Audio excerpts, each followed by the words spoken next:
your affiliation with the community. Hi, good afternoon, good evening. My name is Fatima. I'm a community board member. I just, Fatima, what's your last name? oh, sorry, Fatima Mohammed.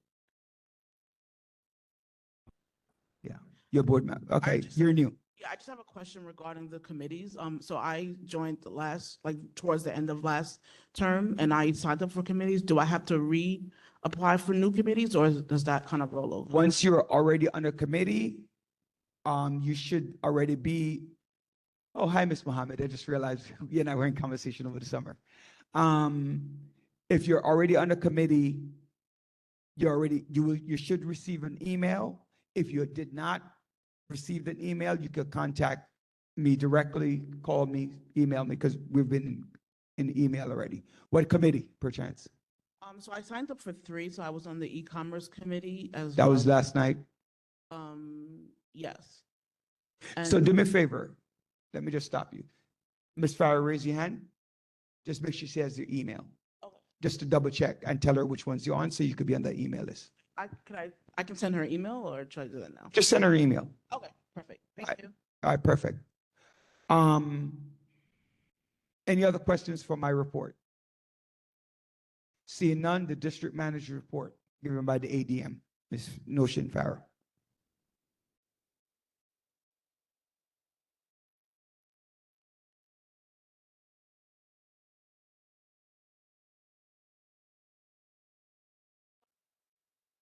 Okay, so I'd like to start by welcoming everyone back. I hope everyone had a great summer.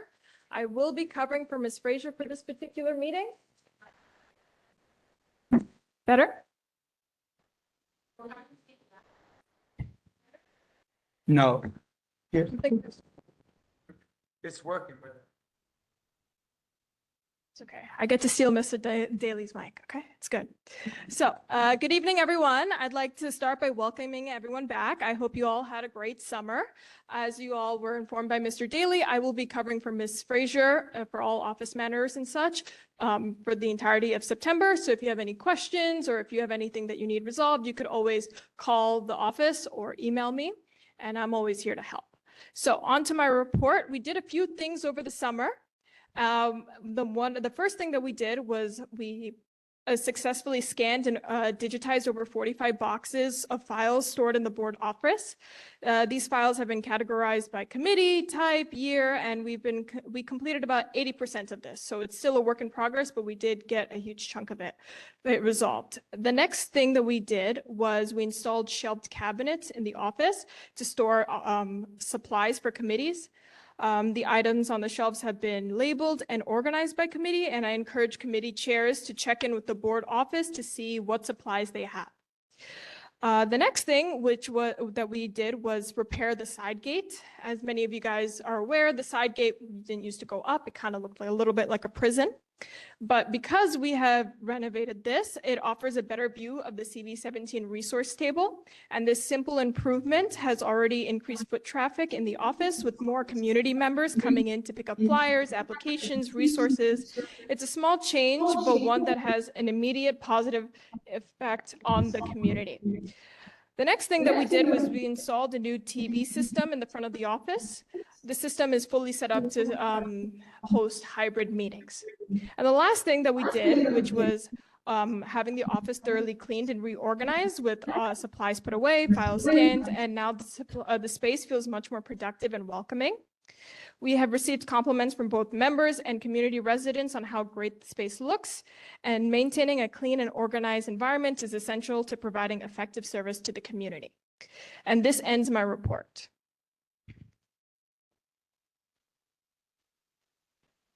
Are there any questions for the assistant district manager? Okay, see none. Thank you very much. Is that a hand? No. Next is, I did that, the swearing of officers. Committee reports. I'm going to leave the budget chair for a little bit because he said that he might be late. He has work. Commerce chair, Mr. Chair Hassan Bakruddin.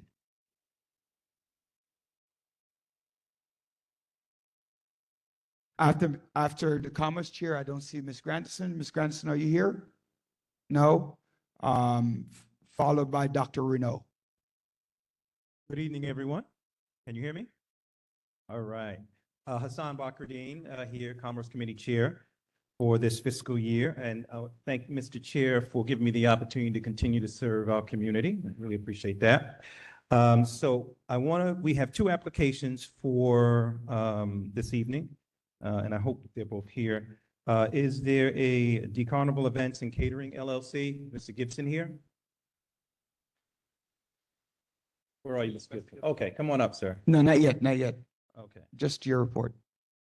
Okay. Well, I don't have to report because, we just met. We had our first meeting yesterday, so it's truncated. So we'll have a more full report, next meeting. Thank you. Okay. Dr. Renault, followed by Chair Frey. Chair Dr. Renault. Chair Frey can go. Okay, so you no report. Please note, we haven't had Miss Dr. Renault, come forward for 1 second. We haven't had a block association chair in a few months because we had lost one of our members and we left it vacant. So Dr. Renault is chairing the block association of housing. Is Miss Julius here? Right here. So she's also assisting with co-chairing that as well. So just stand so everybody can see either one of you. Any questions at all? Okay, so we are looking to increase our block association and participation. Thank you. Chair Frey.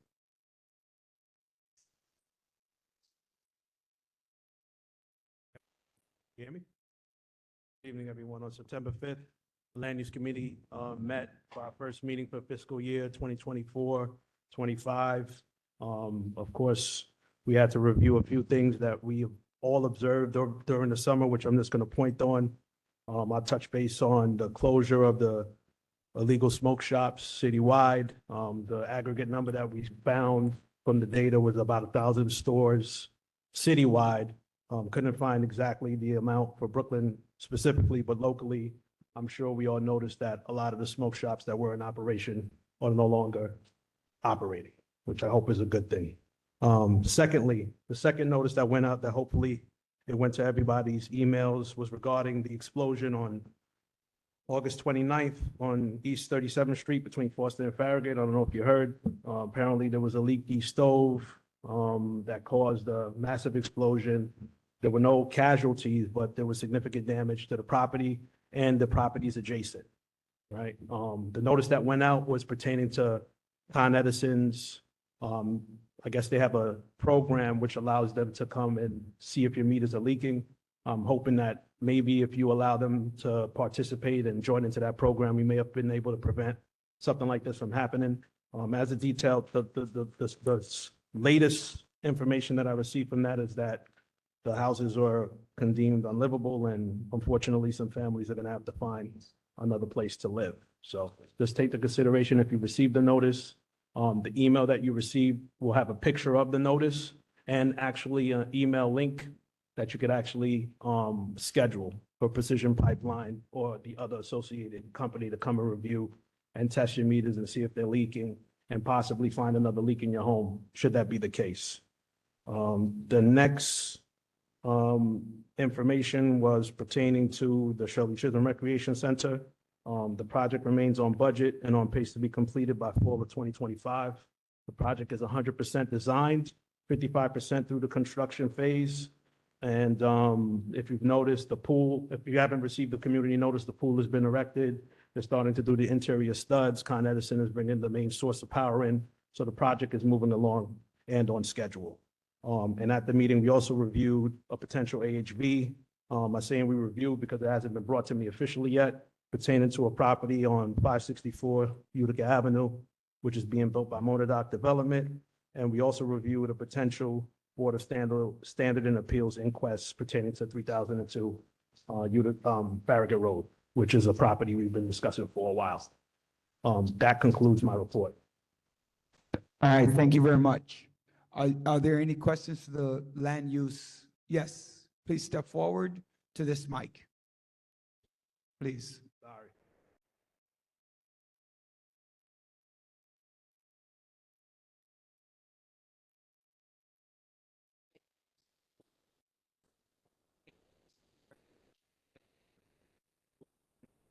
It's in the Nordstrom Playground. That would be on Foster Avenue between Nordstrom and New York Avenue. Okay. Actually, like in where the basketball courts are, if you wanted to East, see it. East 31st Street. Yeah, that would be the back side of it. Okay. Thank you. Yeah, it's really erected. You look for a building that's has a brown facade and an American flag on the top. Can't miss it. Anything else? Any other questions? Is there any update on DCP? The city of yes. Yeah, I do have to meet with Danny pertaining to some items. Pertaining.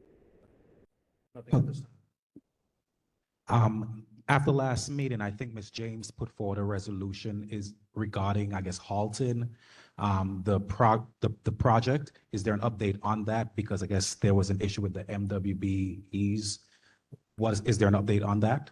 The only update I received from the internal meeting we have is that according to DCP's and DDC's records, DDC's and Lend Lease records, is that they've achieved the 30%. I have those percentages broken down. The 7 contracts, I think that were available at the end of June are still available. But that's all I really have pertaining to that issue. There are contracts still out there pertaining to gym equipment and some other, I think some kitchen equipment. If anyone's interested or know anybody that's interested, feel free to contact me. But according to their records, they've achieved the 30% minimum, and there are still about $5 million in contracts remaining. Microphone. Yes, Anybody? member Swaby. It's on, there's a red button right there, just turn it on. Hello, quick question in terms of the illegal. Please state your name. Hello, Kamar Swaby, Community Board Member.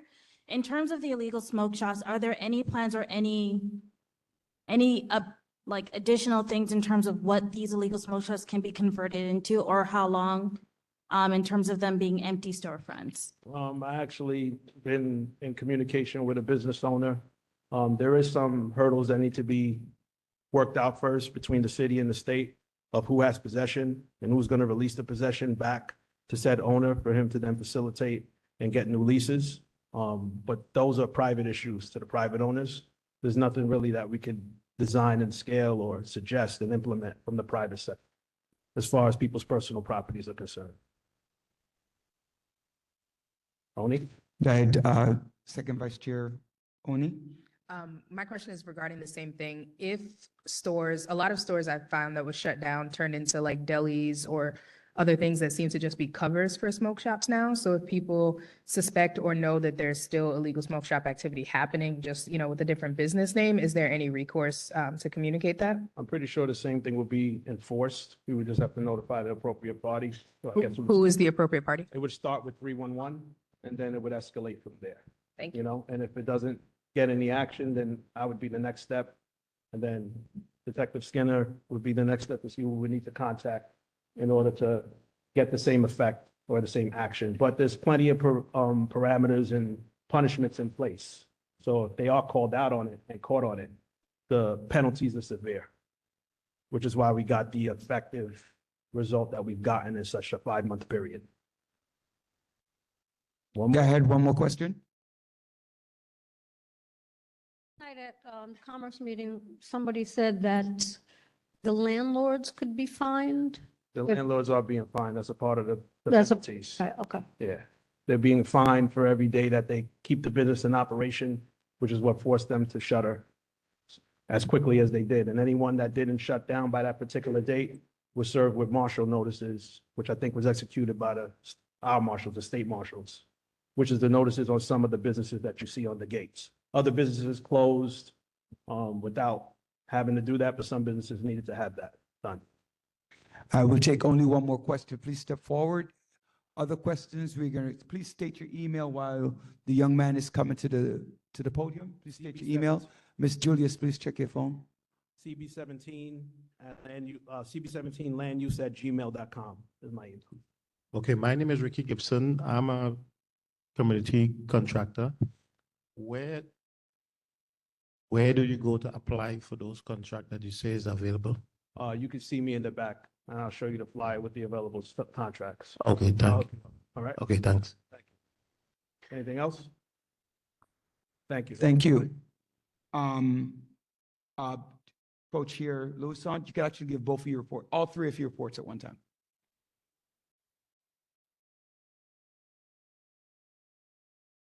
Just state them individually, which one you're reporting. Good evening, Trisha Lewis in Parks and Beautification. Our last meeting was held on September 3rd, 2024. We had a presentation by representatives from the New York City Department of Design and Construction, Communications and Policy, and the New York City Department of Cultural Affairs about the Brooklyn Museum of Love and at Shirley Chisholm Recreation Center. Community members are invited to participate in the art project. Our holiday tree lighting ceremony in partnership with Councilmember Farah Lewis will be held at Padgett Park on December 20th at 3 p.m. All are invited to decorate the tree. Santa will give away toys at 6 p.m. and we welcome sponsors and volunteers. The Parks and Beautification Committee received daffodils and bulbs from New Yorkers for Parks for the beautification of Railroad Park. Email the Parks and Beautification Committee to volunteer at the next It's My Park Day for the beautification of Railroad Park. Our next meeting will be held on October 1st, 2024 at 7:30 on WebEx. So for any concerns on parks or to be part of the Parks and Beautification Committee or any questions on any of this report, email bkcb17 parksandbeautification@gmail.com. I don't have anything to report for bylaws. Regarding choosing a new office space in the district, I sent an invitation to the executive board to tour the space, but I didn't receive a response, and there was no one else that showed up. Both spaces are acceptable for different reasons, which we can discuss whenever available. If necessary, another tour can be scheduled so that we can move forward with the office choice through me or District Manager Frazier. Thank you. Are there any questions about anything that Chair Louison has mentioned? Seeing none, thank you. Chair Lewis, Transportation, followed by Chair Hill, Sanitation DEP. Thank you. Chair Hill, followed by Chair Oni.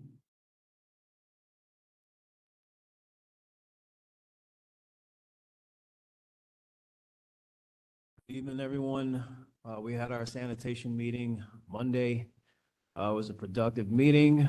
The new information is that A little louder.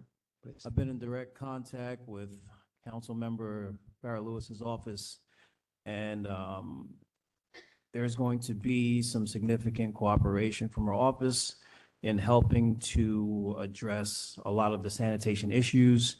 I've been told that they have funding available to address one of the main issues sanitation claims they have as far as staffing issues to address all of the areas within the community. So that's what we're working on. We are asking everyone in the community if they could supply any photos or especially cross streets, the particular areas that have the biggest issues. The email address is cb17sanitation@gmail.com. That'd be really helpful to make sure that these things can be addressed. I'm also going to be reaching out to the other council members' offices that pertain to this community to see if they're going to be interested and able in participating in the same way that Councilmember Lewis's office is going to be doing. And if not, then perhaps they shouldn't be our elected officials. That's my report. Thank you. Are there any questions for our sanitation chair, Chair Hill? Chair Oni, thank you, Chair Hill. When is your next meeting? I'm sorry. October 21st is the third Monday, am I correct? So it's October 21st. Thank you. Good evening. My name is Montserrat Oni. I am Chair of the Social Services Committee. Social Services has not met this month. We meet on the fourth Monday of every month, so we welcome all participation. For this year, we will be hosting our annual health fair in the spring. But this year, the board overall is going to be hosting a general board fair in October. I'd like to thank Chair James for a lot of her work setting this up during the summer. And also thanks to the precinct for helping us to secure a location. The fair will be on Utica Avenue between Church and Linden. There are save the dates in the back and then more information will be coming. But our goal is to really just get as much information out to the community about resources that are available, services that people can use so that we can really take care of each other. So we're really looking forward to active participation. If you're interested in volunteering, please reach out.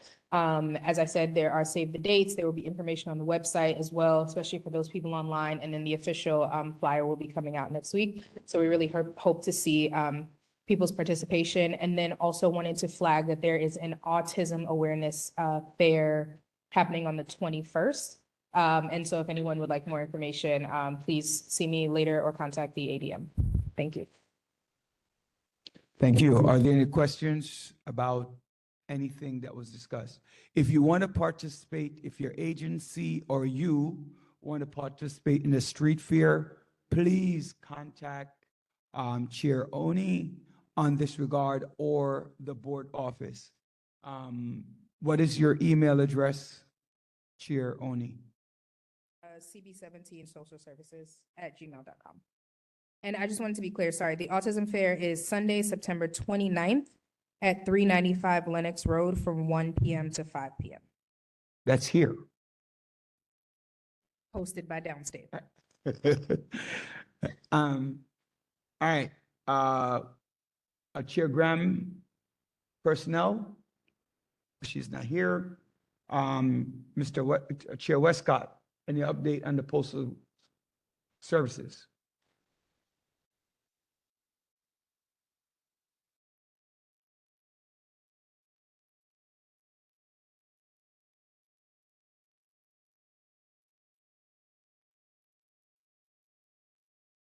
Good evening, everyone. Good evening, everyone. Okay, I report, I have been visiting the post office during the summer, and I really haven't gotten any bad report. I do hope that it's continue. But one thing I have to report to you, that if you realize in front of the post office, the boxes have been moved. The reason why they removed the boxes is because they say that people have been stealing the mails. So please, if you have any mails to be mailed, it have to be mailed in the post office. Okay, this is my report for tonight. Any questions? Yeah, none? Yeah, I do have one. I was in one of the meetings, I don't remember which one was, I want to say sanitation, where they spoke about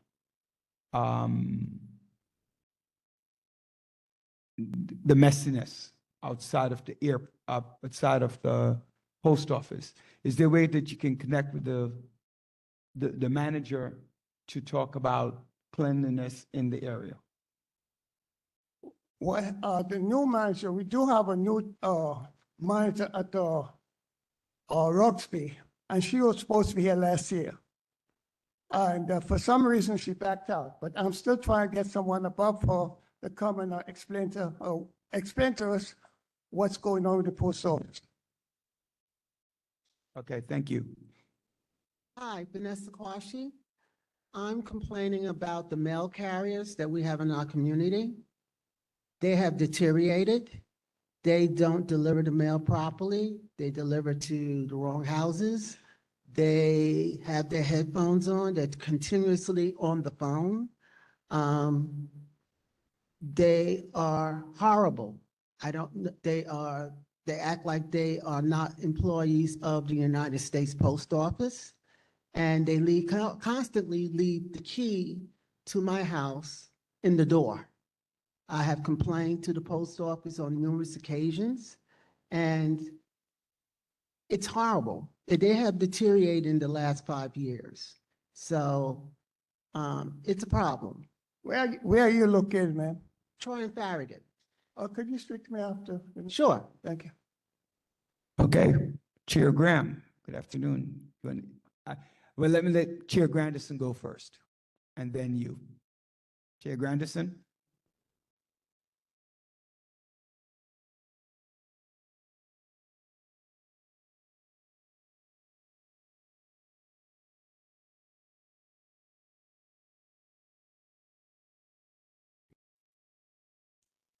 Everyone, my name is Gail Grandison, and I'm the chair of the Youth and Education Committee.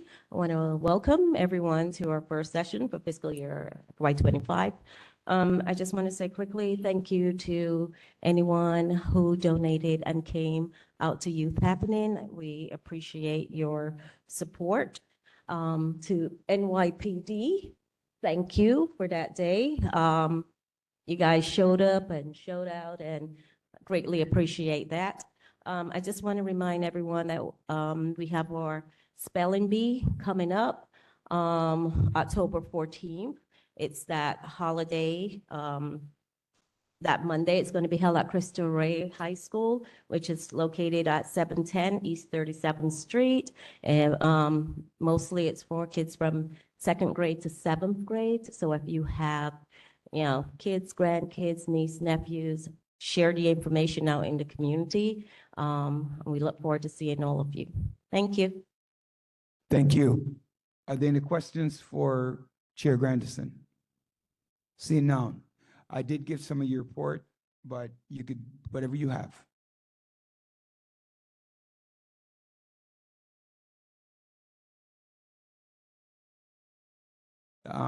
The only one you were not aware of, I got the phone call this afternoon that Ms. Lyons has to come back for now.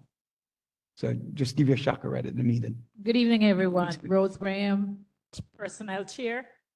At this time, we have a shortage of personnel at the board's office, but we are in the process of hiring 2 additional people, and we will keep you posted. The posting is out, so we will have to wait for folks to apply and go through that process. So I will keep you updated, and that's my report. Thank you. Thank you. And welcome back to the new school year. You heard me? Budget, just real fast. There's a budget item sheet in the back that everyone should pick up, right? Please itemize what you need. If you did not get one, please raise your hand. Our ADM will walk around and give it to you. It's talking about budgetary needs. Please fill it out. Give it to me by the end of the meeting. Give it to ADM Farah by the end of the meeting, so that we can have that. You don't have to be a board member to fill it out. It's a need. So if you think your school need a speed bump, a speed hump, a speed camera, whatever, right? Schools, something in the park that needs to be worked on, whatever, right? Do that.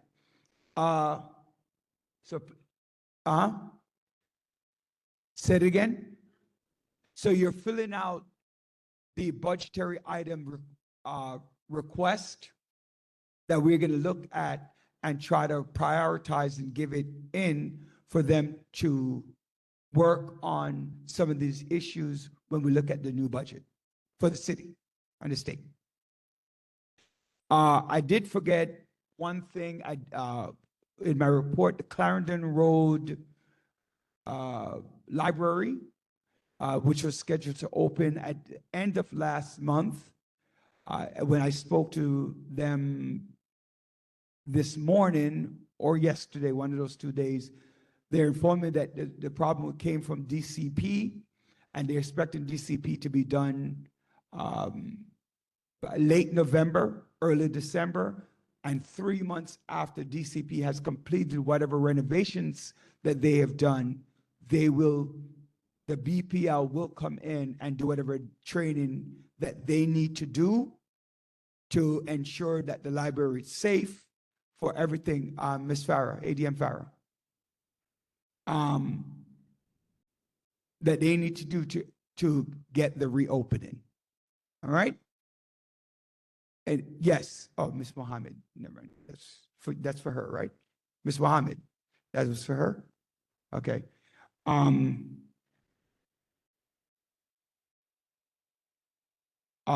Mr. Mars, Chair, Secretary Mars, Communications.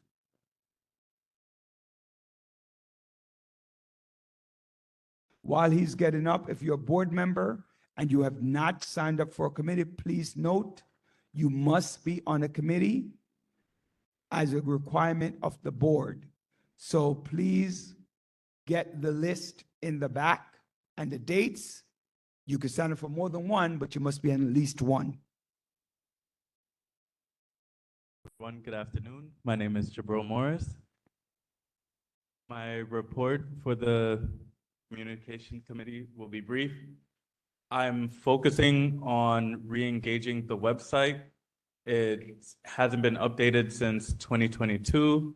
I'm currently looking into creating social media accounts and regaining access into some of our pre-existing social media accounts as well.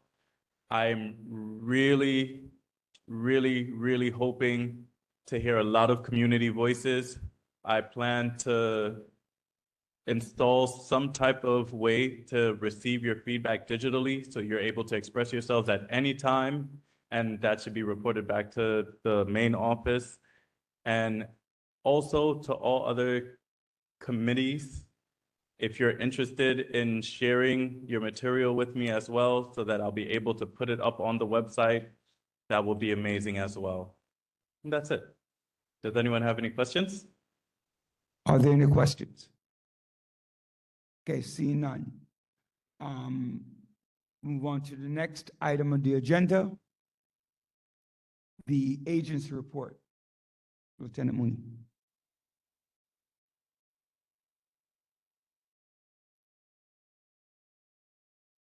ADM Farah, can I have the list of agencies, please? Good evening, everyone. You guys can hear me? Awesome, awesome. It's great to see so many members of the community engaging in their civic duties. Awesome. Brief introduction before I touch on crime. State your name. I'm Captain Douglas Moody, 6th Precinct Executive Officer. I've been working here in Brooklyn South now the last 10.5 years. I worked in the 6-9 in Canarsie as a sergeant, Crown Heights as a lieutenant. And since being a captain, I've been the XO of the 7-6 in Red Hook, Sunset Park in the 7-2 precinct, Borough Park in the 6-6 precinct, Coney Island in the 6-0, and the last 7 months I've been here in the 6-7 precinct. And I gotta say, within the last 10.5 years, this last 7 months have been basically, I've never felt more at home. All right. So crime-wise, I'll touch on how we're doing for the year. Obviously, we're coming down to the end of the third quarter, right? So our whole goal is to make sure that by the end of the year, we're down in crime. Currently, we're up 3.9%, so we're slightly up for the year, all right? We're up 1 rape, 29 versus 28 last year. We're up in 10 robberies, 185 versus 175 last year. 123 felony assaults, we're up 610 versus 487 last year. And we're up 6 burglaries, 148 versus 142 last year. So, like I said, 3.9%. We're gonna try to knock that down so that way by the end of the year, we're down in crime. End of the summer, I'm sure everyone recalls the unfortunate incident on Labor Day, correct? Basically, Labor Day in front of 309 Eastern Parkway, we had the shooting incident with the 5 victims, 4 males, 1 female. And unfortunately, we had a 25-year-old male that passed away from that incident. We're still searching for the perpetrator, right? What we have right now is the younger male black wearing all brown and a brown bandana. I have the utmost confidence in the detectives in this New York City Police Department, so I have no doubt that we'll catch this guy in a short period of time. A couple things that's affecting the 6-7 precinct right now. We have a couple patterns. We have a commercial burglary pattern, basically where these individuals are using tools to enter establishments via the rear doors. They're breaking into ATM machines and removing cash from the machines as well as from the cash registers.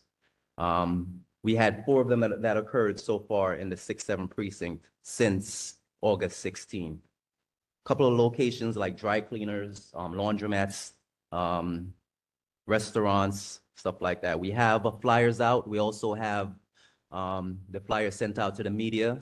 So we're hoping that shortly we'll get some information. A lot of this stuff, it's all about getting information from members of the community, right? We can't do a lot of this stuff by ourselves. That's where we need the community input. So keep an eye out if you guys see the flyers, and give us a call if you see anyone suspicious in these locations. Another situation we got going on is basically ATM scams at Citibank. We have 2 of them so far in the 6-7 precinct, but 9 incidents overall, where basically individuals are targeting elderly females going to the ATMs. They're basically starting a conversation with them, and during that process, they're switching their debit cards. When the elderly ladies mostly get home, that's when they realize that they do not have their original debit cards in their possession. So that's an issue that we have going on that we're working on. Other than that, obviously, I'm sure you guys have heard about the issues in regards to the Kias and the Hyundais that's being stolen, right? They have that TikTok challenge going on, where apparently they're breaking basically by the steering wheel, right? And they're using a USB to actually start these cars. The main thing to know about with these Kias and Hyundais is that it's the vehicles that actually use turnkey. If it's a push start, they're not able to do it. So it's the actual turnkey model of vehicles. We all know these guys get extremely creative when it comes to these things. So just a couple things for you guys to look out for. So whether or not you own one of these vehicles or maybe your neighbor, just provide them that information. A lot of times when it comes to these vehicles, the main thing for us to go on is video, right? So if you do have one of these vehicles, try your best to park that vehicle either in a well-lit area or somewhere possibly, hopefully, with a video camera, so we have something to go on. Unfortunately, a lot of times we don't really have much to go on with these vehicles being stolen. All right. I won't keep you guys too much longer. Obviously, the school plan is back in effect. The school year started. So we have we had 5 NCOs, 3 YCOs. We have all these guys out there. Of course, they're gonna focus on the problematic areas where the youth like to hang out after school. So we focus on those areas and try to basically get them on home. A lot of times, it's something as simple as when you get out of school, go home. You know, no one says it, but that's really what it boils down to. The longer they hang out, it's the more trouble they end up getting in. So let your kids know, tell your grandkids, whatever, you know, when you get out of school, come straight home. All right. Well, we do our best while they're out there, but ideally we need them to just go home. You guys have any questions for me? All right, my first question is on Eastern Parkway, the incident on Labor Day, the person that perished, was that the intended target that perished? I do not believe so at this time. It's very unfortunate that I'm not sure what's going on with these young guys' minds, where they think that it's acceptable to just open fire on a crowded parkway, right? Hopefully when we do catch this individual, right, and he- hopefully he actually gets some serious time when we do catch him. Because that's the main issue that we have going on, believe it or not, is we catch these guys and you see these guys the next day or 2 days later coming to pick up their property. I don't understand what's going on. And that's just the reality. All right? All right, let's go with first vice chair. Do me a favor, I'm taking only 4 questions. The others, we're gonna go to the back. Let me ask the question online, then first vice chair Prasad, then chair Westcott, then I believe I saw chair Hill, and one more person in the back. One more person in the back. That was you, member Swaby, right? All right, so those are the 4 questions I'm taking. I know I see it online. So I'm going to ask the question online first. Can you ask the police officer if they have apprehended the suspect responsible for the shooting on East 48th Street, or is that 49th Street? 49 between Church and Snyder in August. Between East 49th, between Church and Snyder, no, we have not. We have the flyers out for this individual and well, I can't go too deep into the investigative process, but we are tracking this individual and we hope to get him soon. All right. First Vice Chair Prasad. Did somebody point that there's a hand raised online? I don't see it. Yes? Okay. Chair Prasad. Good evening, Chair, June Prasad, First Vice Chair. I would like to get an update on Lotus Lounge, the illegal social club. I think it's illegal, and I just want to know if you have any status update.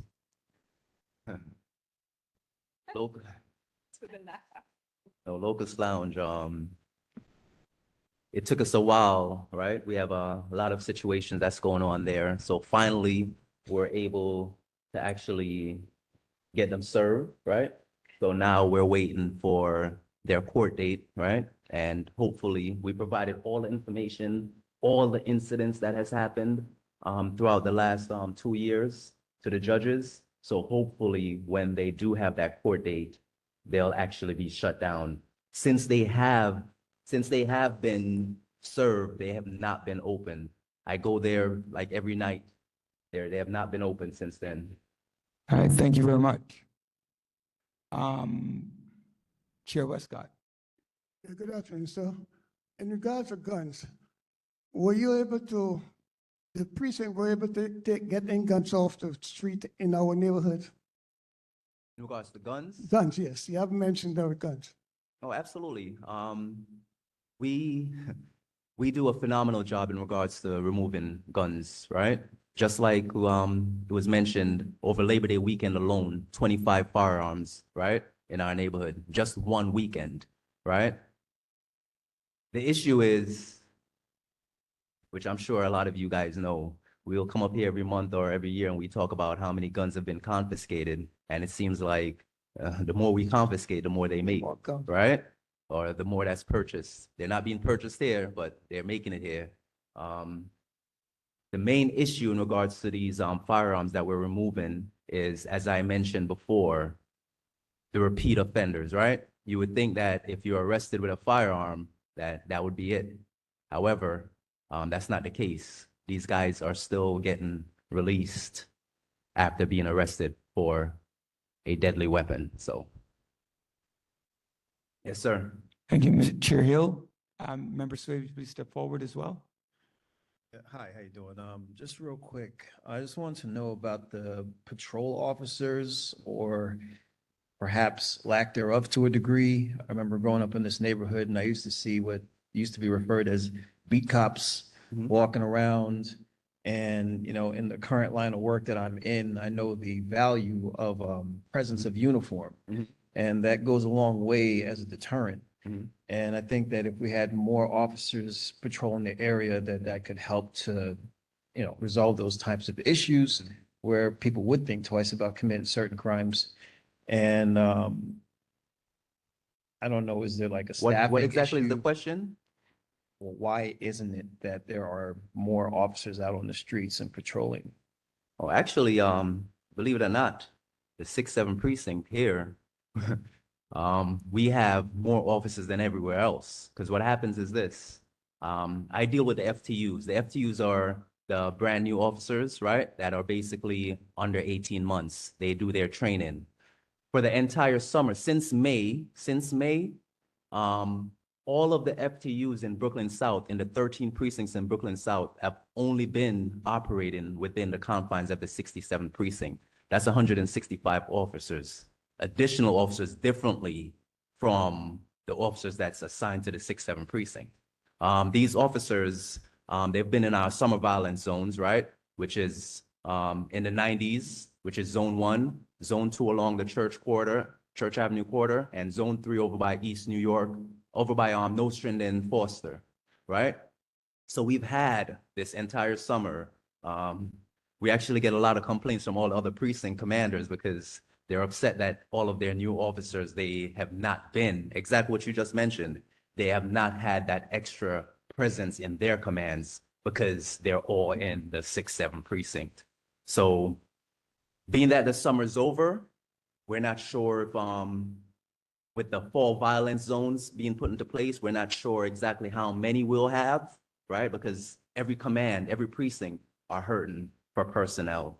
But I can assure you, because I'm out here every single day with these guys, I turn them out, that this summer we've had a tremendous amount of officers deployed in the 6-7. Okay? Thank you. Yes, sir. Thank you. Member Swaby. Hello, Board Member Kamara Swaby. There is a proportion of our community that are of Haitian background or of Haitian immigrant. Is there anything your officers are doing in terms of preventative measures, in terms of the increase of messaging towards them and any potential violence towards this population of our community? Now, I think yesterday was at Newkirk and Nostrand. There was a small protest in regards to that, correct? Correct. It's unfortunate that, I guess this, for background purposes, right? This question is in response to the last debate, correct? Not just the debate, but also continuing comments. Right. That is, Which is extremely unfortunate that we're even having this conversation, that any specific community, right, is called out by any politician. That's absolutely unacceptable, right? The New York City Police Department, we operate on basically whatever situations are presented to us, we address it. If at any point, so far, we have not received any kind of uptick or any zero complaints regarding bias related and or hate crime related towards the Haitian community. So I'll just put that out there. And if we do, we take hate crimes very seriously and we'll address it. But so far, right, in the 6-7 precinct, we have not received any reports of bias related towards the Haitian community. All right, thank you very much. Thank you, Captain Mooney. If you have any other questions for him, please see him in the back. Let's move on to our next agency, DCP.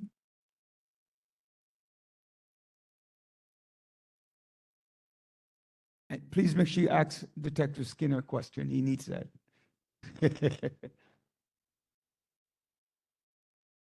Good evening, everyone. My name is Grant Ewan from New York City's Department of Design and Construction. Good evening. My name is Jodie Miller from McKissick and Visit. And just to quickly go into it again, since we're back from the summer, DDC manages the design and now construction of the Shirley Chisholm Recreation Center project for the Parks Department. And I know Chair Affray laid out a great description of where we are in the construction process. And yeah, just to add a little bit more detail, fall 2025 is when we anticipate construction completion. Then we'll hand it over to Parks and they'll fill it with all the materials and staffing that they have, and then they'll have their grand opening. And a big milestone upcoming in the next few months, we expect the building to be fully enclosed, certainly by the end of this year. I think by December, we expect this. So that's a big milestone. Then we start focusing on the things that people go to recreation centers for, the gym that we're going to have there, the fitness rooms, the pool. So we're very happy to see that. And a quick update again on the MWBE numbers. And I know since we last spoke, Chair Affray detailed the 5 million in awards that's left. Just to go into that, we've actually awarded a lot of that opportunity award money. And we, as the chair said, we have hit the 30% minority and women-owned business enterprise participation goal. And since we last talked before the summer, we've actually doubled the participation percentage for MBE Black firms as well. 7 out of the 9 awards that we've been working with the community and leaders up here on stage, and certainly leaders like our elected officials, 7 out of those 9 awards are to minority firms. And we're really happy to see that progress. And again, that sort of progress comes with hearing concerns, feedback, and being in consultation with community leaders that I see out in front of me. So very happy to announce that progress.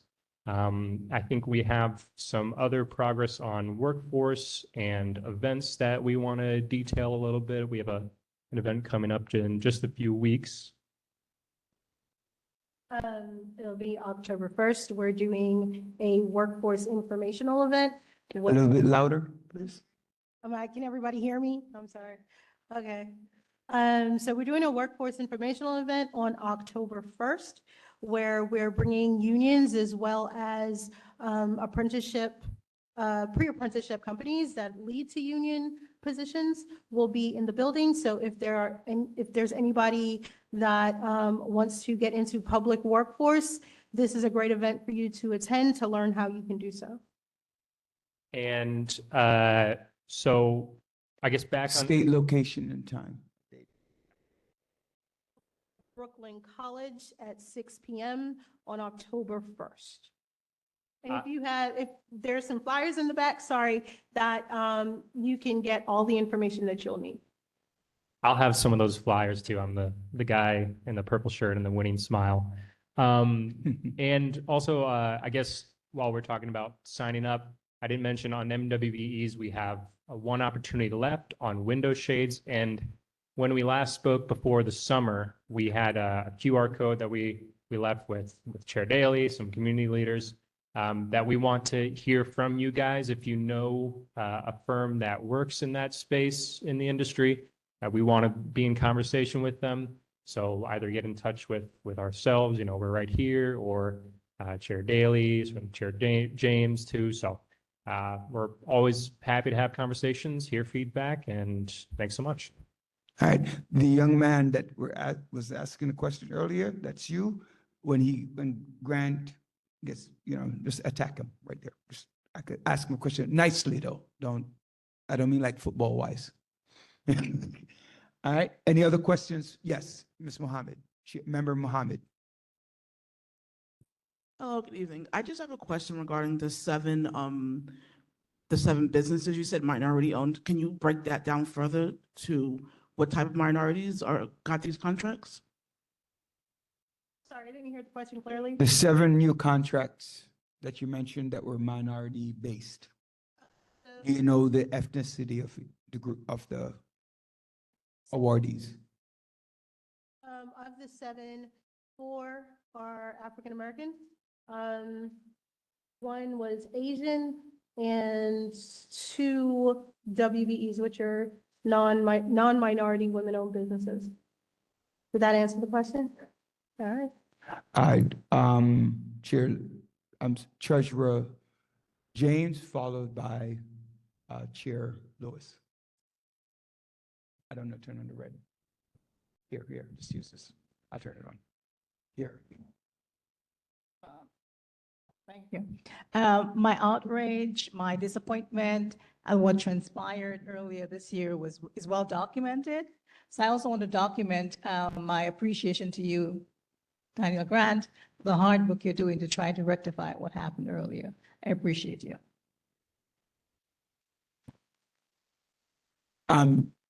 Chair Lewis.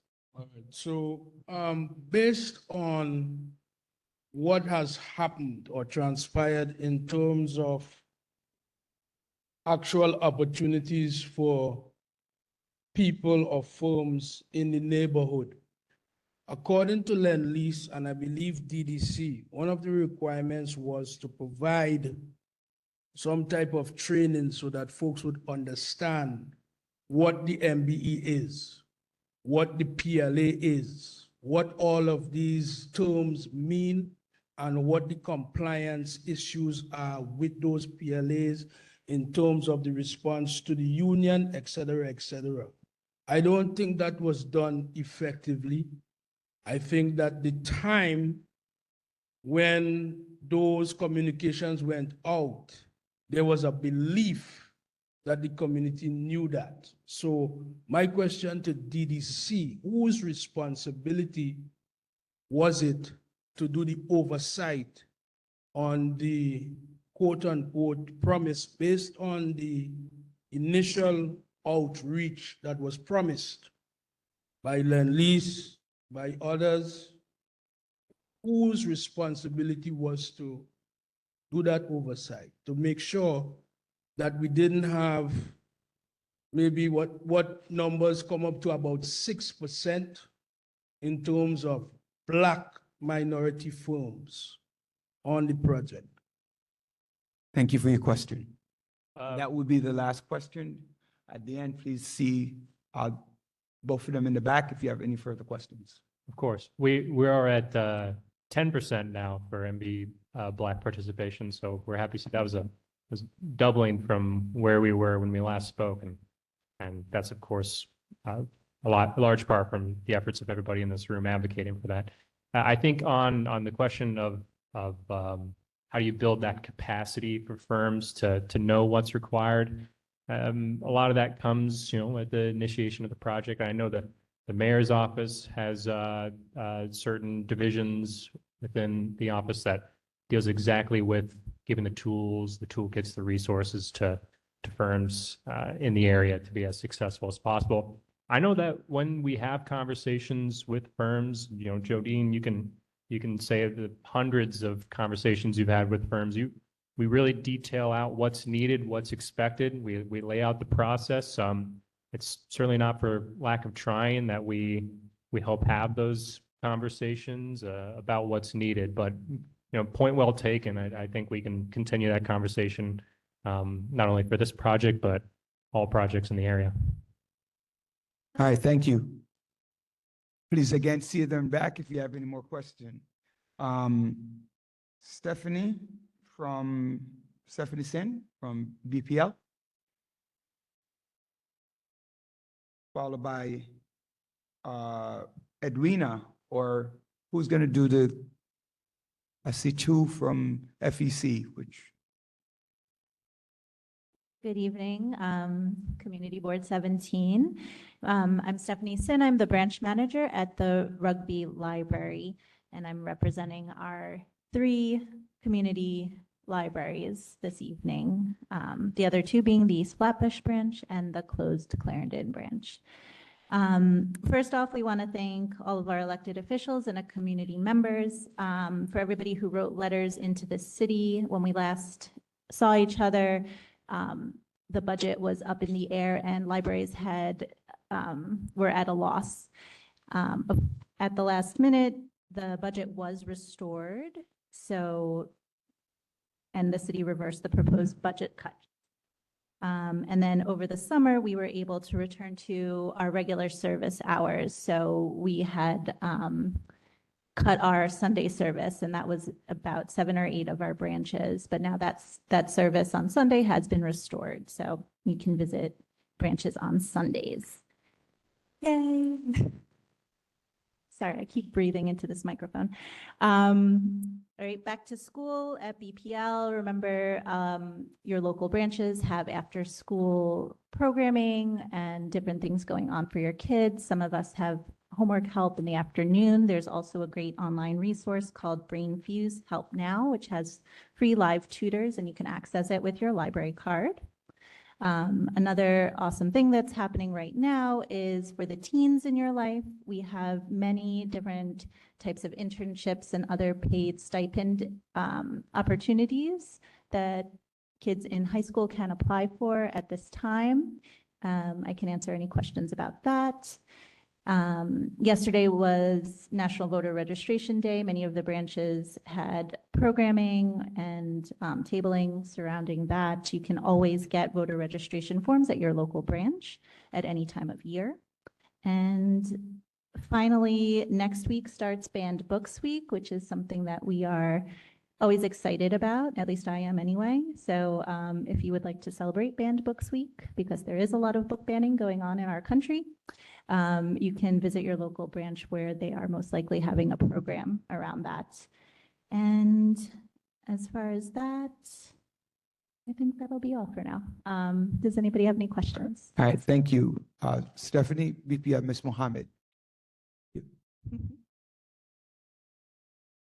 Good evening. I just have a question regarding like partnerships between the libraries and like maybe local bookstores. Are there any opportunities for that?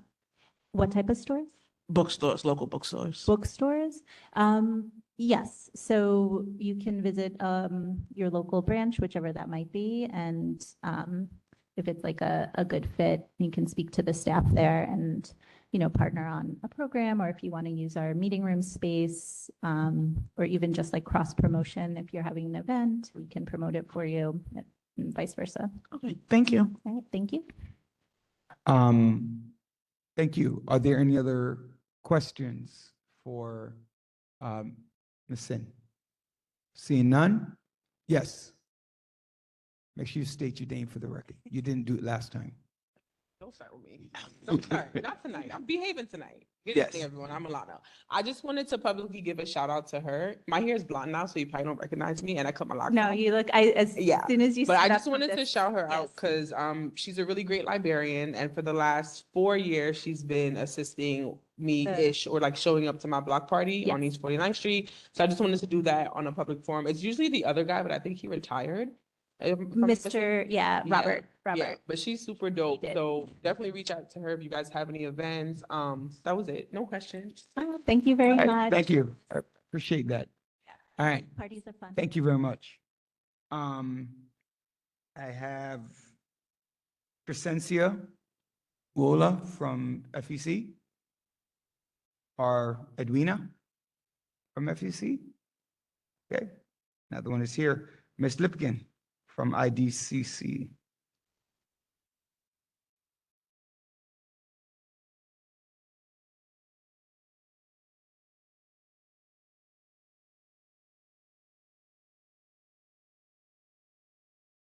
Good evening, everybody. Nice to see everybody back from the summer. Hope you had a great summer. My name is Arna Lipkin. I'm a community liaison for Connect IDCC. IDCC is a mental health clinic, one of which we're one of 5 different clinics throughout Brooklyn. It stands for Interborough Development Consultation Center. Connect is a unique program which was started a few years ago by DOH to serve a gap in mental health treatment. Mental health treatment traditionally is going for therapy. If you need psychiatric evaluation or services, they usually have that also in the clinic.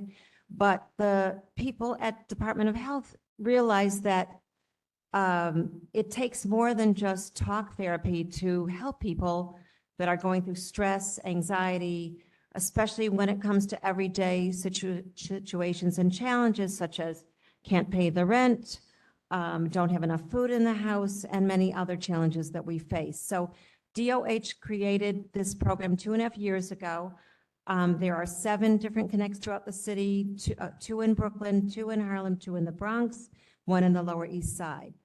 And the goal of Connect is to focus on supports and improve mental health beyond traditional mental health treatment. That said is each of us has a team, and according to the needs in the community, that is what the team focuses on. So our team at Crown Heights IDCC Connect, we focus on helping with benefits. We have 2 engagement specialists, or you could call them caseworkers.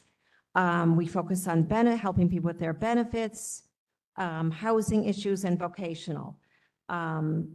So there are a lot of different issues which you may go to your elected official for, but we also do that, and we follow, our clients. And we also have, in addition to getting that assistance with the casework, we have We focus on food insecurity. So we give out bags of food. Like twice a month, they can get a pantry bag. The other thing, of course, we have our own therapists because we serve people that don't necessarily have insurance. Our demographics are we start at 18, whereas the clinic will see all ages. We start at age 18 and up. So we do see people that don't have insurance, but we can help get insurance. The other unique thing we have is we have peers. I don't know if you're familiar with that, but peers are people not trained in the same way as social workers, but they're more of like of a friend. And they, you know, it's support of people that have had lived experience themselves. So it's very helpful. A lot of times people will see the therapist and the peer.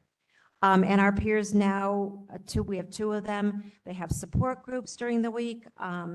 So people really enjoy that. One of them focuses on art and one of them is just a regular support group. This is our flyer in the back of the room. So if you want my information, it's here on the flyer. The clinic number is here. Myself and my colleague Berlene Robeson, our information is over on this side. And I just want to say we do have a farmer's market we've had for the last 6 months. We have 2 more before the winter, and the next one is actually tomorrow at our office at 921 East New York. The farmer's market, we give out $15 vouchers, and the food is from Campaign Against Hunger, which is really great. It's produce and some other products, and that is also low cost. You can use your EBT card and WIC or regular cash app or even credit card. So hopefully you will check out our information in the back, this flyer in our farmer's market. And please come by. I'll be here for a few more minutes. Feel free to ask any questions. Thank you All so right. much. Thank you. All right, which I didn't say at the beginning, all right? We're going to try to limit each agency or person representing a legislator to 3 minutes, right? 3 minutes. So if you hear me, the timer go off, please conclude your couple of sentences. All right? Thank you. Just want to double check. Is there any agency? I know they're elected official representatives here, but are there any agencies that I missed? Any agency? Seeing none? Yes, sir, I'm sorry. You didn't sign the document for me to see it. Come on up.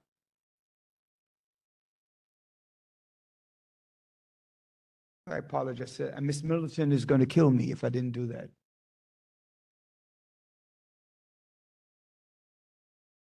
While they're coming up, please, we have the community session followed by the roll call. Again, 2 minutes on the community session. Any comments? 2 minutes, please.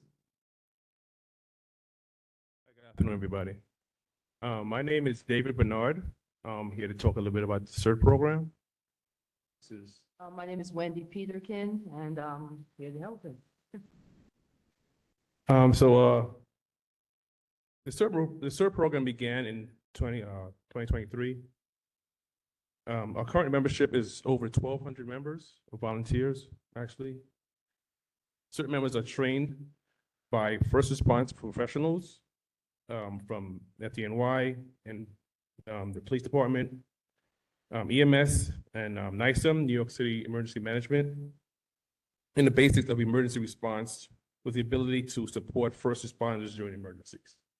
Again, we are all volunteer corps, and we're basically the volunteer corps of emergency management, New York City Emergency Management. CERTs mainly teach community and personal preparedness through Ready New York Table In, stuff that I have in the back, within respective communities or fairs and events.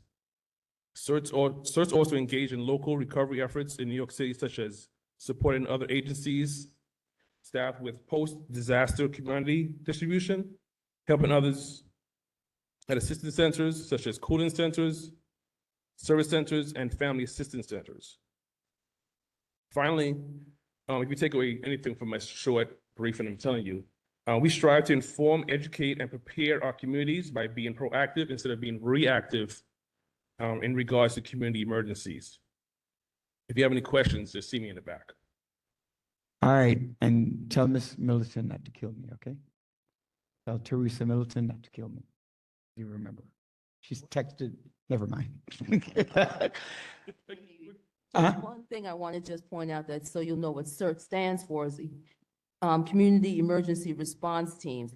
Some of it came out of the 9/11, situation. And they need people in the community to be able to be responsive to just basic needs. There's flooding that go on, those kind of emergency situations and fires that people have in their homes. And we're preparing you to be ready because you don't want to wait for the fire to hit your house and you're trying to run out the door and you got nothing in your hands and you're praying to God, all your papers are gone and everything that you own is a wrap.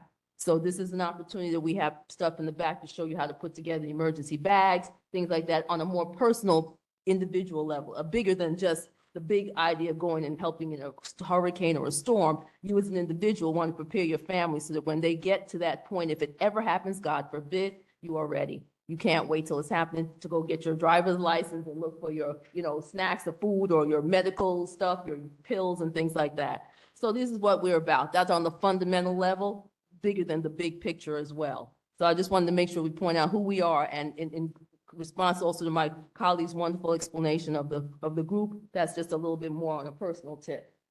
Thank you very much for your time, and we're in the back. If you have any questions, please don't hesitate to come on through. Thank you. Thank you. Community session. This is where anybody, not board members, anybody from the community who has something that they want to say, please, is this point that you bring it up, and you will have 2 minutes.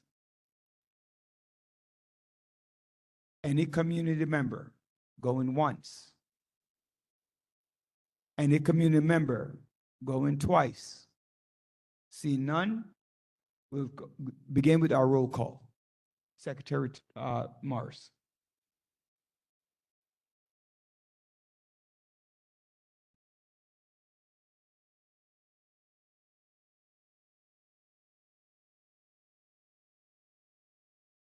Well,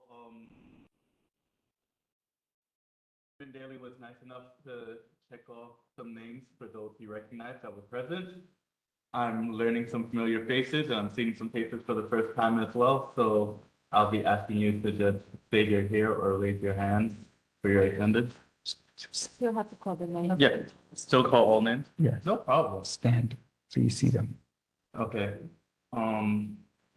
Starting off, we have Kwame Afraid. Thank you. Oh, it is loud.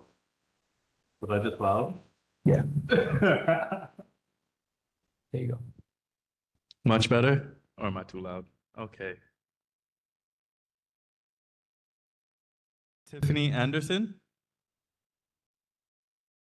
Berlette Antoinette. Antoine. She's excused.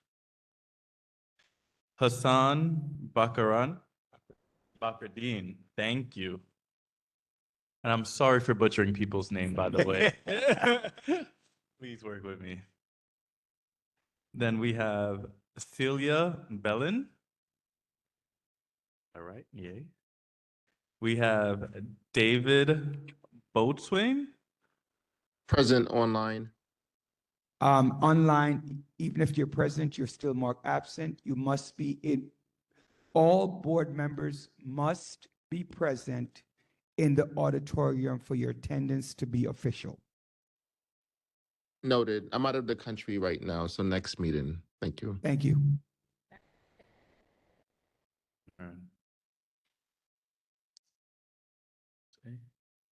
we have a Teresa Berreton.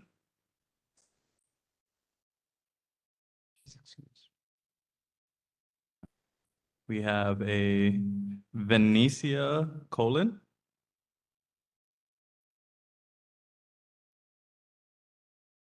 Asher Cunningham. Roderick Daly. Present. Herminia Dailies. Daniels, sorry. Hey. Natasha Ducan. Duncan. Duncan. LaShawn Freeman.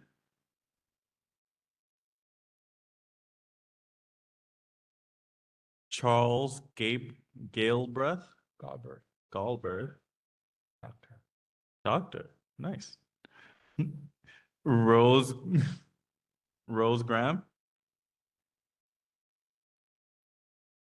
Gail Gandison. Grandison. Thank you. Ronald Green.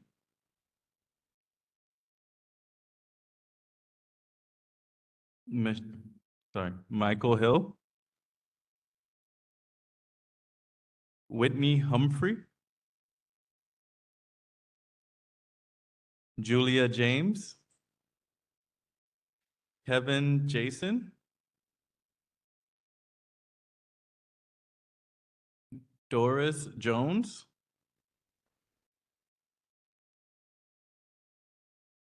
Nicole Julius. Osney Lewis. Trisha Lewison. Thank you. Edith Mark.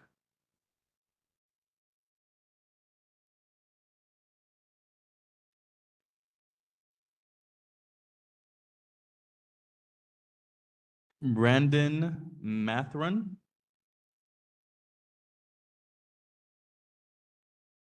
Daniel McCabe. Excused. Donna McLean Grant.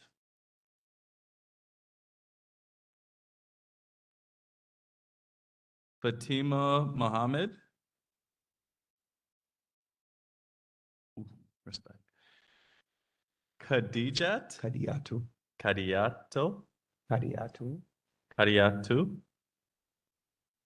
Oh, there's a J. Okay, Khadija, I'm sorry. Khadija. Olubuso. Khadija Olowu. How do we pronounce that? Olubuso. Olo? Boso. Okay. He's not here.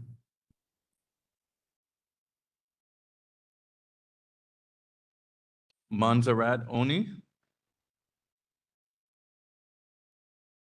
Kadiato. Kadiatu. Kadiatu. Oh, how do we pronounce this last name? Okay. How do you pronounce your last name, Kadiatu? Where did she go? She left? She was here. June Prasad. Deborah Pointer. Carol Renault. Doctor Carol Renault. Thank you. Aaron Roth. Right there.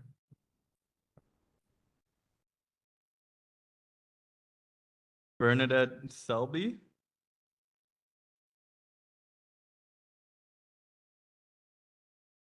Kimberly Shelley.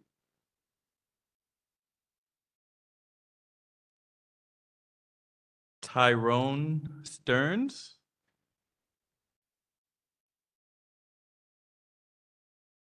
Kamara Swaby. Simone Sylvester. Tamara Thomas. Excuse. Hasalt Turson.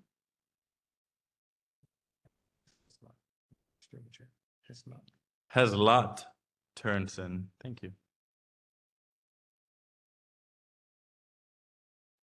We have, I don't want to ruin her name.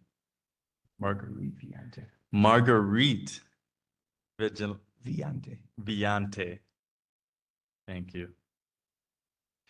Kenrick Westcott. Melanie Wilkerson.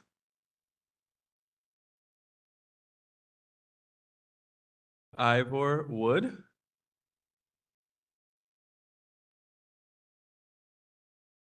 And we have Antoinette Smart.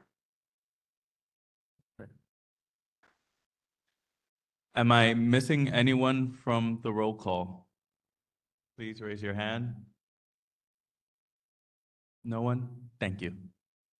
Just count to make sure we have quorum. All right, an agenda was sent to all of the board members from June. Let me just double check what I have here. Minutes, what did I say? Agenda? Well, that was sent too, but the minutes, what was sent, I thought I did download it. Yes, we do. 32? 32 members are present. Okay. Are there any corrections to the minutes?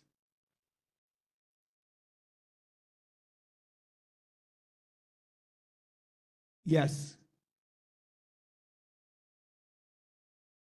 From June? Helen Wilkinson name needs to be added to the roll call for June. Were you here, Mr. Green? Okay. Ronald Green and Melanie Wilkinson. Any other corrections to the minutes from June?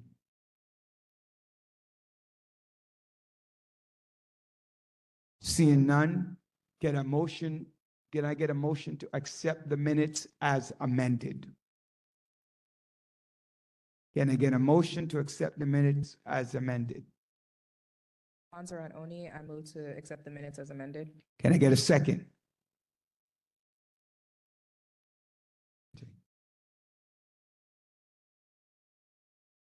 All in favor of accepting the minutes as amended, please do so by saying aye. Anyone who opposes, please say nay. Any abstention? Okay, next item on the agenda is the public hearing to vote on the following. There are two SLA licenses that are to be voted on. And again, the person who's chair, please present the license and then just turn it back for us to do a voting. And we have structured in the past to do them both together. Good So- evening. Yes. Good evening, everyone. Hassan Bakruddin, Commerce Committee Chair. Can I get the representatives for D Carnival Event and Catering LLC to come up? Mr. Gibson, are you in? Great. And also Mr. Mingo from Sip and Chat, or at least a representative for him. Sip and Chat here? Sip and Chat, going once. Okay. Mr. Mingo, come on up.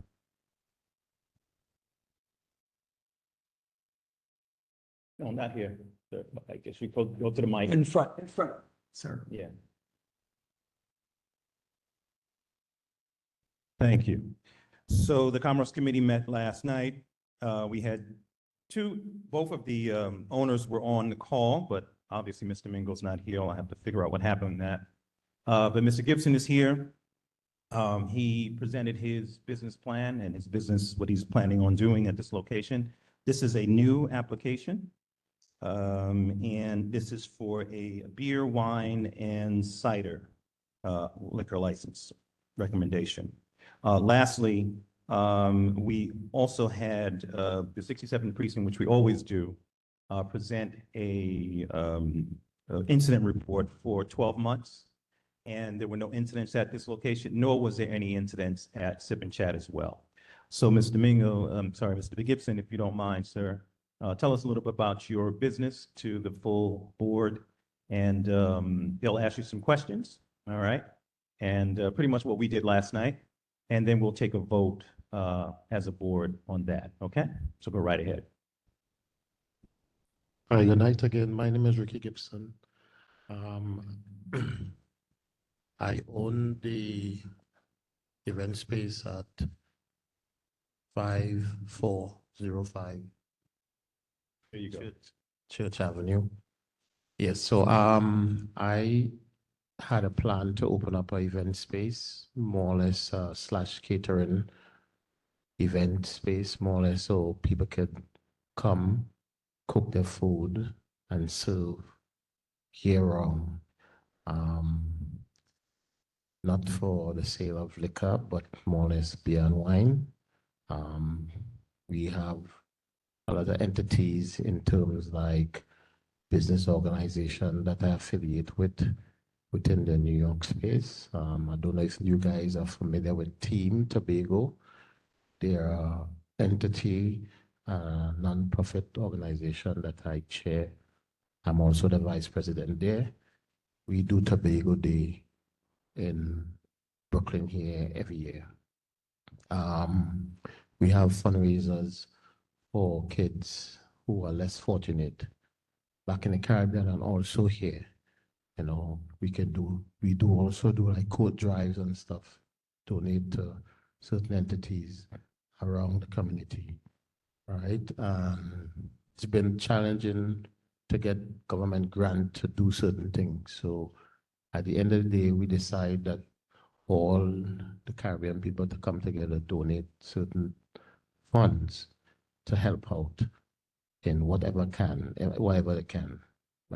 You have Caribbean people that are here that kind of catching the tail, I would say, pretty much to get food. Some of them are afraid to go to the pantries and stuff like that because of, pride. It's very sad to know that, people are still. I'm gonna at the stop end of the you. day- I'm gonna stop you. Just take questions in the essence of time. Does anybody have any questions? Sorry.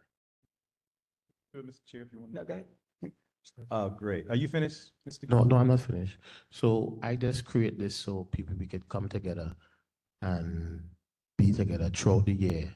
And so I decided to do this so at least we could get baby showers and birthday parties where we could sit and have a certain amount of beer and the police don't run in on us and say, well, we have too much and have people get into trouble, you understand? Even though you're throwing an event, more or less like a social place. Yes, It sir. wouldn't be 7 days a week, right?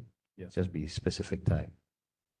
Good. That's it. Okay. Well, thank you, Mr. Gibson. I appreciate your presentation. I'm going to be taking questions, and Mr. Chair, you can cut off whenever you want in terms of the number of questions from the board and primarily from our board members. Are there any questions for Mr. Gibson from the board? Yes, ma'am. Hear you clearly, so I didn't understand what you were saying. Is it an event space? Oh, June Prasad, first vice chair. It's an event slash catering. We have a prep area. Okay, because we couldn't understand. I don't know if anyone understood what he was saying. Okay, thank you, sir. All right, no problem. Okay. Any other questions? Going once? Going twice? Yes.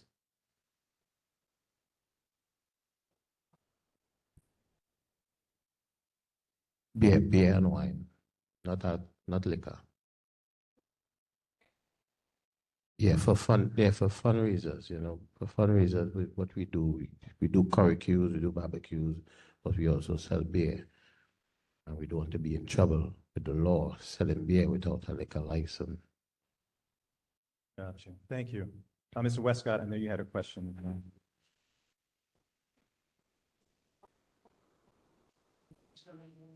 But I'm the only owner for now. Yeah.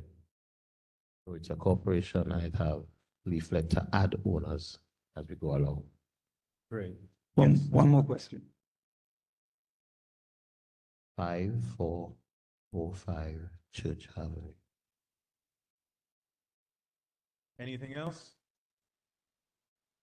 Right. Mr. Chair, you good with that? The police report, is there any? Yeah, I said that earlier. The incident reports that they had for a 12-month period, there were no incidents at this location.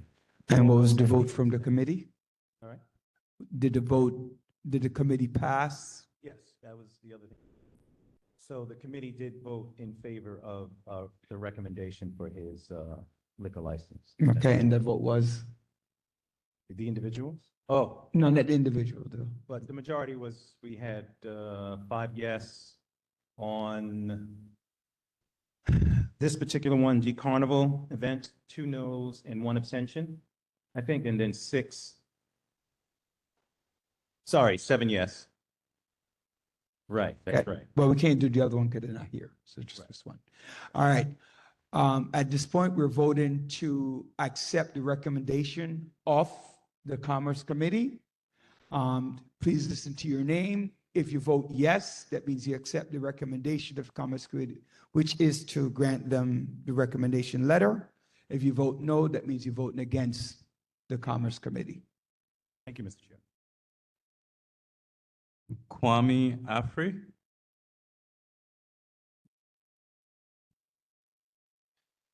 Tiffany Anderson. Hassan Bakruddin. Did I get it right that time? Thank you. Celia Bellin.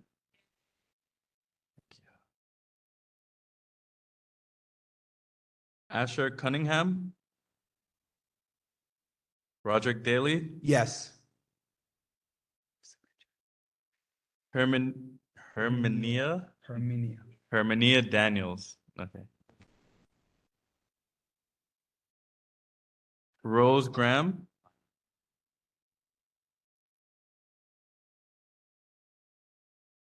Gail Grandison. Ronald Green. Michael Hill. Whitney Humphrey. Julia James.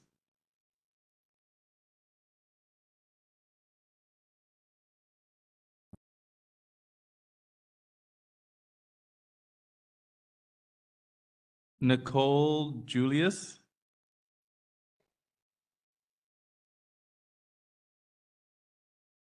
Osney Lewis.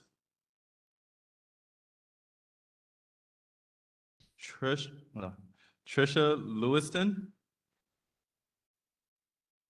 Edith Mark. Your vote? Yes, yes, sir. Yes, no, or abstain. Jabril Morris, my vote is yes. Fatima Mohammed.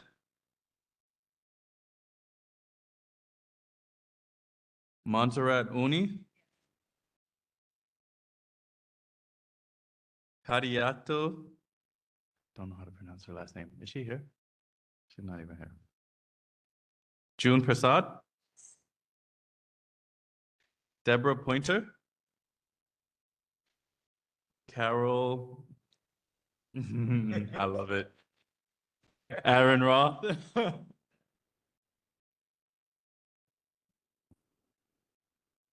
Kamara Swaby. Simone Sylvester. Sylvester.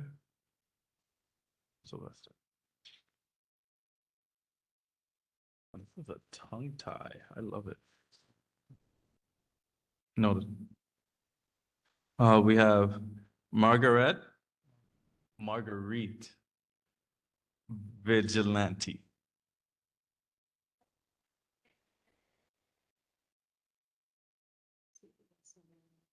Yeah, okay. And we have Kenrick Westcott. Heard a yes? Melanie Wilkerson.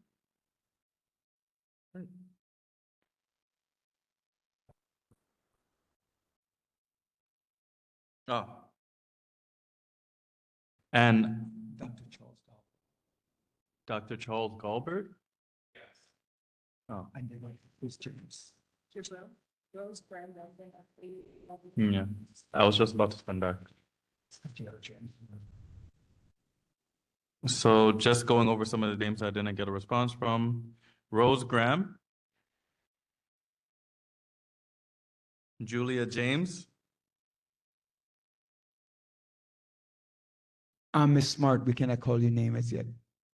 Okay, is that okay? While he tallies the vote, we're going to move on to legislative session. No, I didn't call, I purposely didn't call her name. Ms. Smart, that's what I was trying to tell her.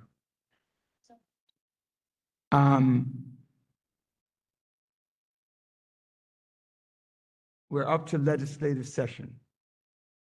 Borough President's Office.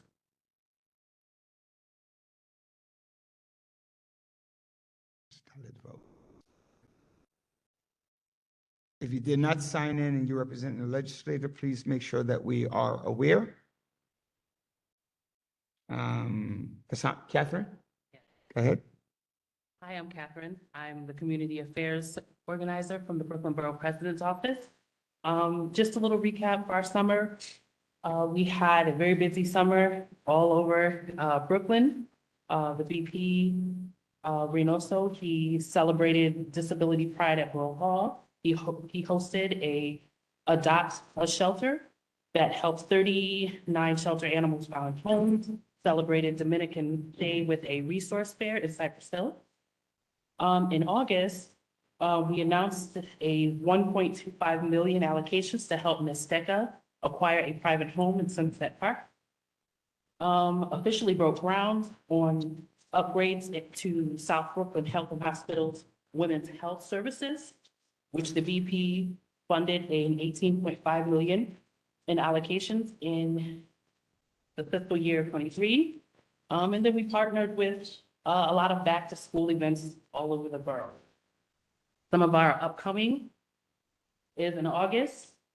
The BP Reynoso announced the creation of a $50,000 community baby shower fund.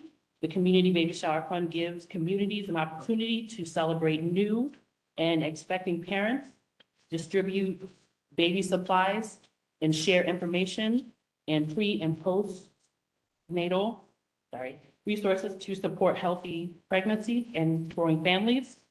The fund is eligible for Brooklyn nonprofits, can apply up to $5,000 in matching funds to support the cost of a non-personal expense associated with the community for their baby shower. And there's more information about that on our website. I also have flyers in the back. All right, thank you. Are there any questions for Ms. Cassandra? See none? Oh, there's one? Go right on ahead, Chair Oni. Chair Oni, just really quick, you said the 5,000 in matching funds was towards a baby shower? Yeah, community babies. Community baby shower, got it. Thank you. What's a community baby shower? What's a community baby shower? There an organization in the community wants to throw a baby shower for expecting mothers and parents, actually. They will have resources there for like baby supplies and resources as far as education around how to take care of the baby and all of that around the baby shower. All right, thank you. Appreciate it. All right, Dan Heredia, Councilmember Lewis's office, followed by Ms. Williams left, right? She wasn't feeling well. I heard that was when it was called. Okay. Okay, you have the tally. Go ahead with the tally. The tally was 26 yeses out of the 32 members that were present. Okay. Dan, followed by Dalton, Mr. Robinson.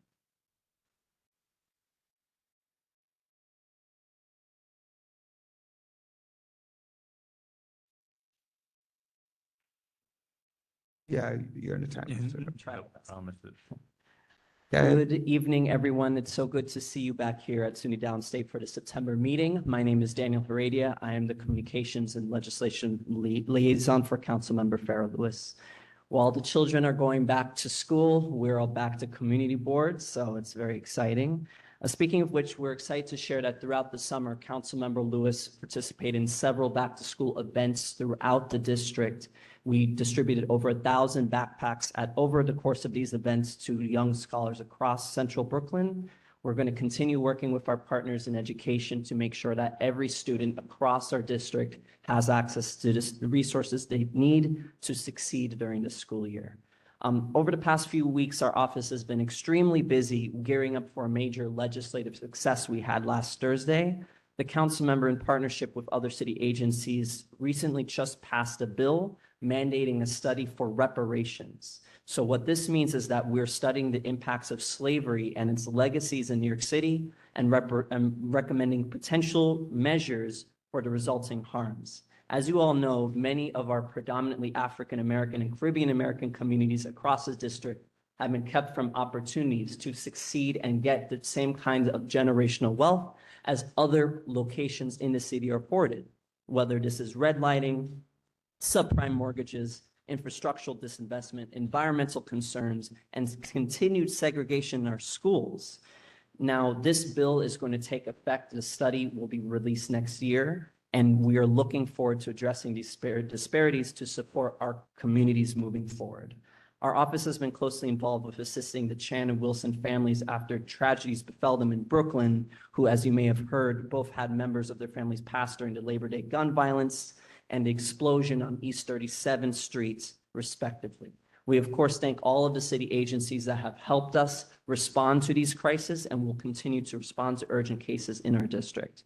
I want to really quickly thank a few CB17 members who have worked collaboratively with our office this summer. Chair Antoine for meeting with us to discuss challenges with maintenance at Tilden Playground.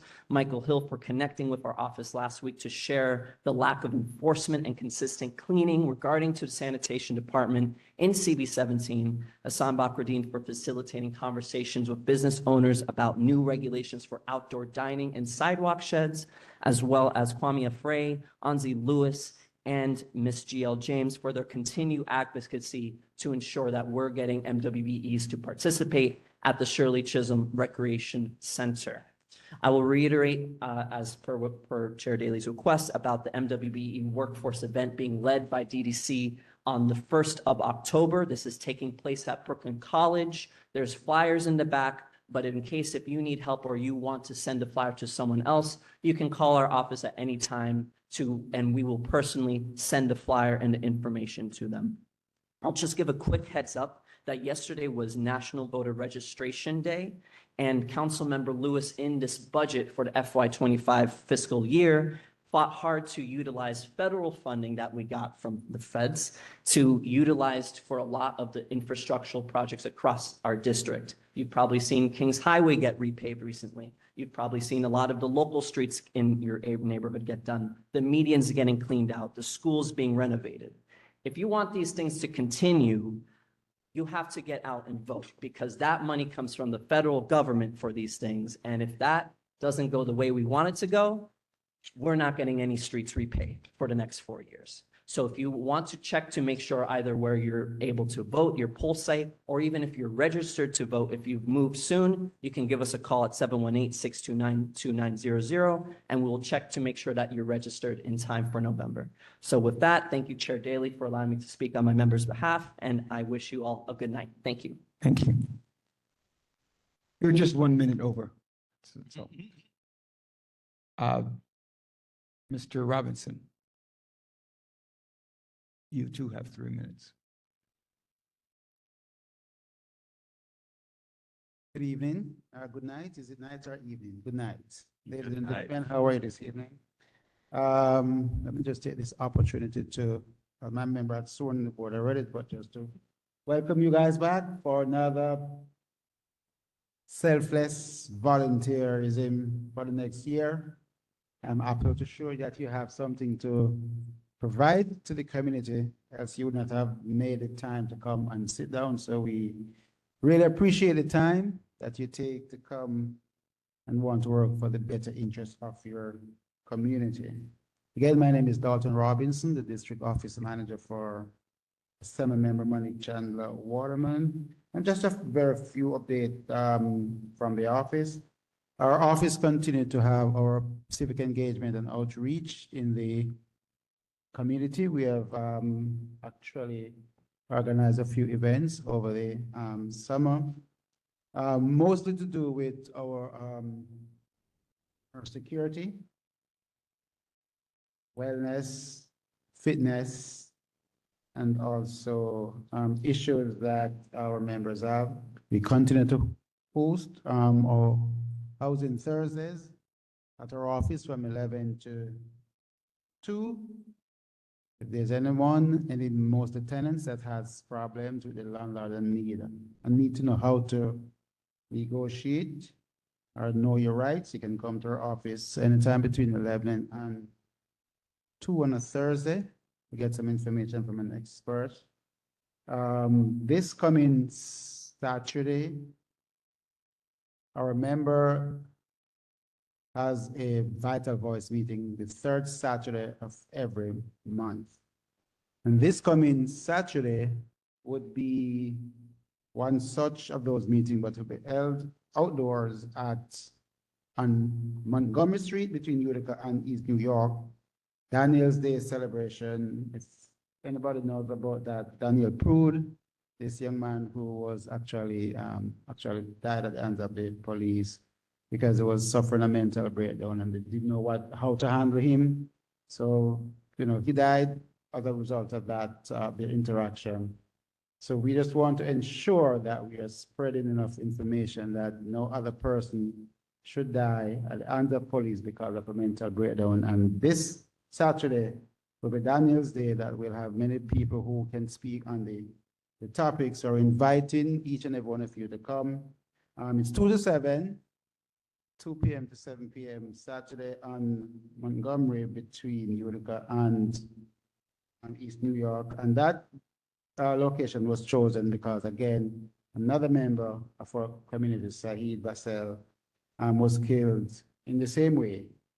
A call went out for help. When the police came, the only thing that they could have done was to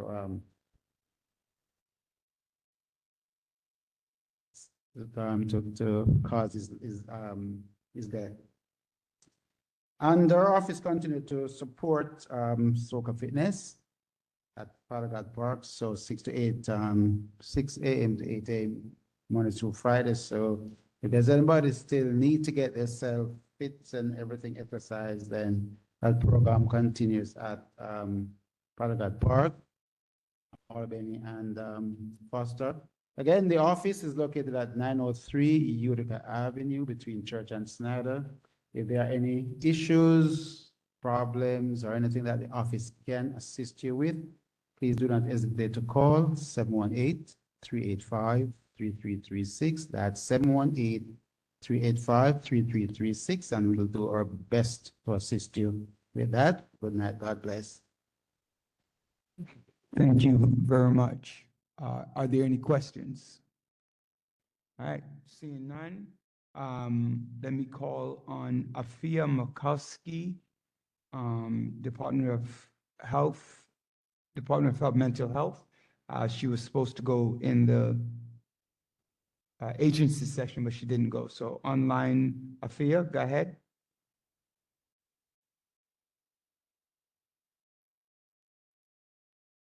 Okay.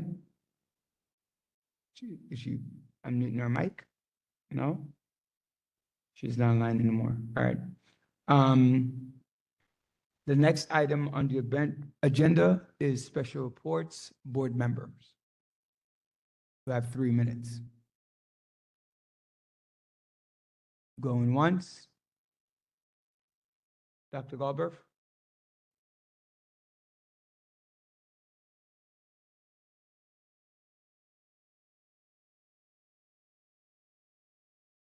Charles Galbraith, board member. Good evening, everyone, and good to see everybody back again. Chair, I have 2 things I hope that is appropriate in this space.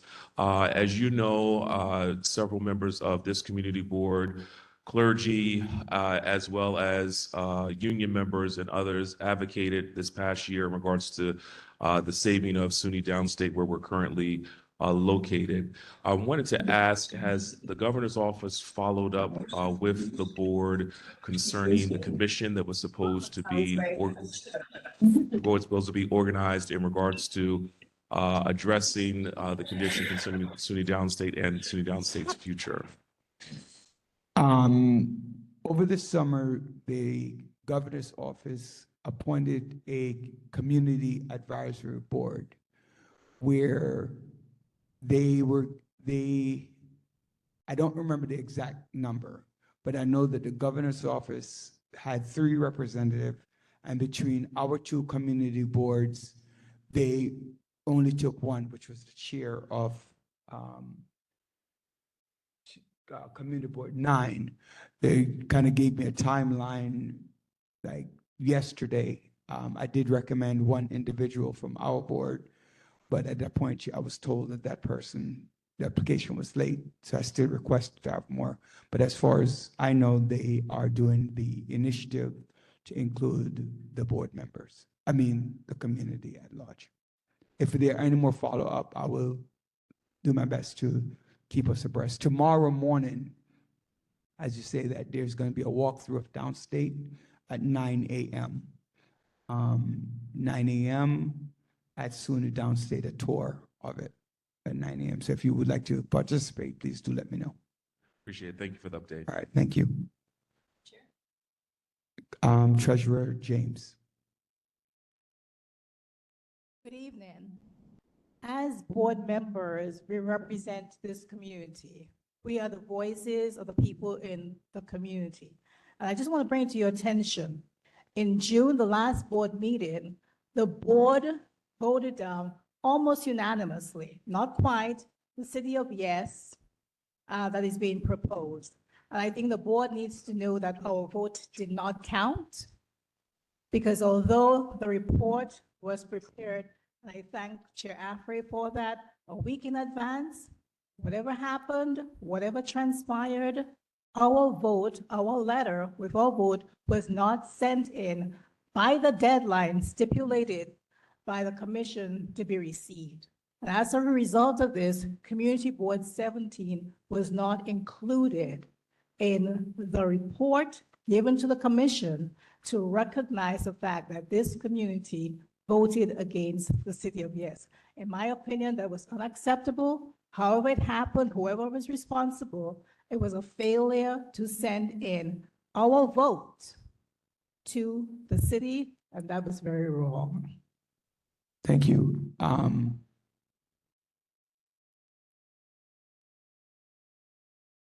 The Chair Frey, to the best of your knowledge, do you know whether or not the letter for the city of Yes was given and considered in the conversation around the city of Yes?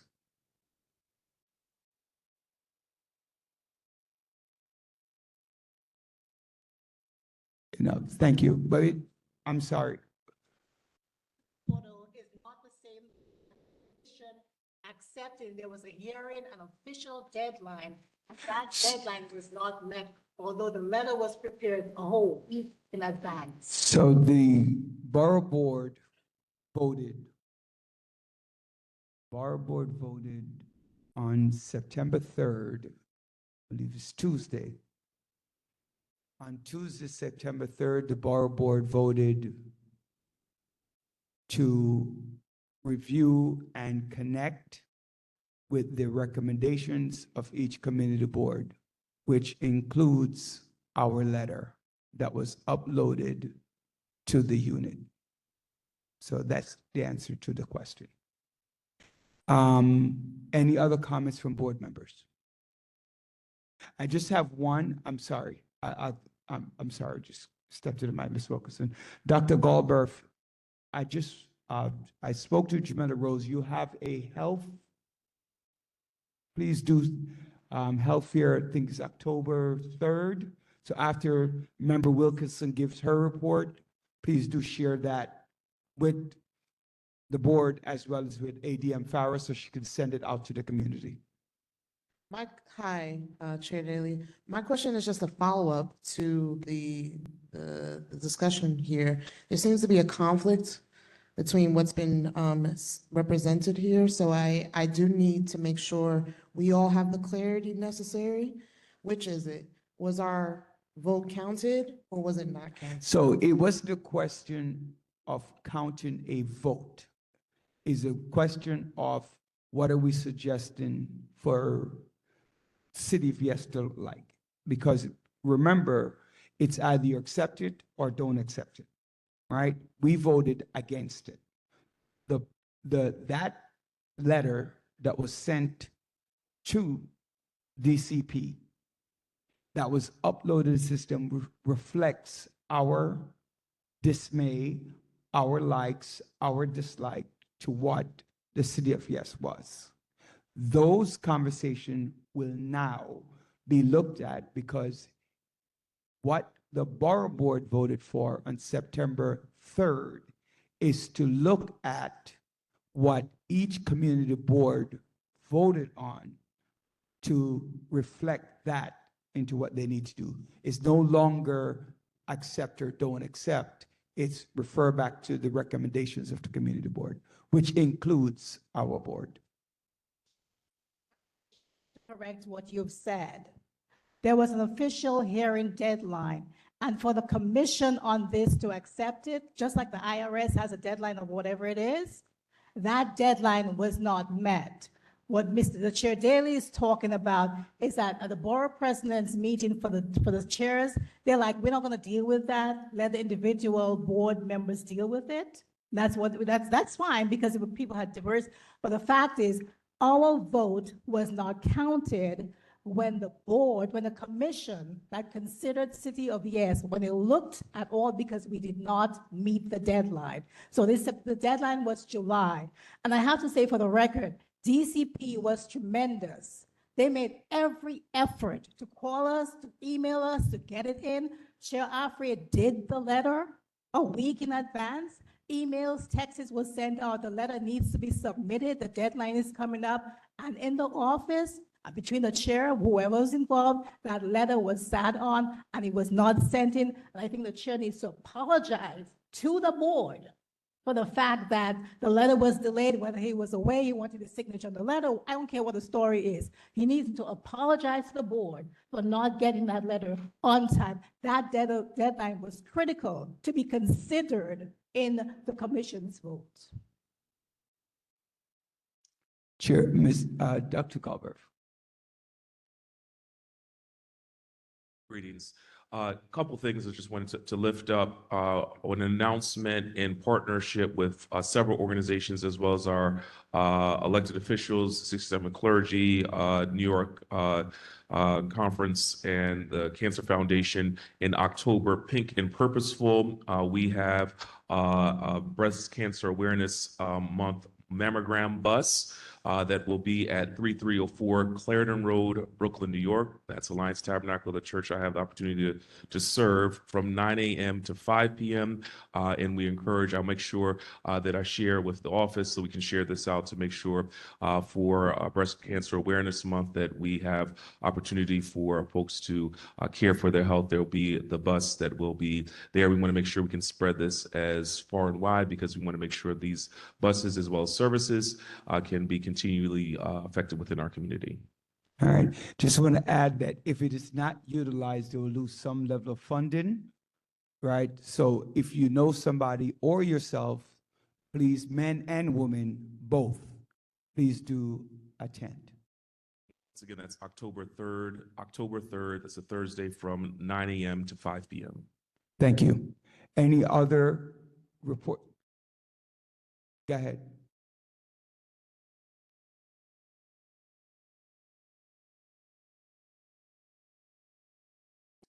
So you're saying that the Brooklyn Borough President The board, Brooklyn Borough Board. Board is going to review this with all the community boards? So in our last, If that, so whatever that is. And then the council, but then it'll go to the council? Like- so maybe I'm not, Dan, are you able to explain it better than I am with the bar board vote? Go ahead, please.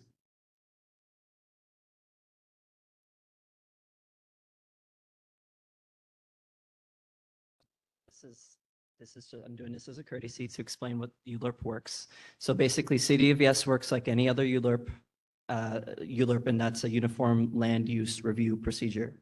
Just like any other rezoning that happens anywhere in any part of the city, it starts at the community board level. They can submit a recommendation. Then those go to the borough, then after that is done, all the borough president, all of the chairs have submitted their recommendations of their respective boards. Then the borough president can take their own vote.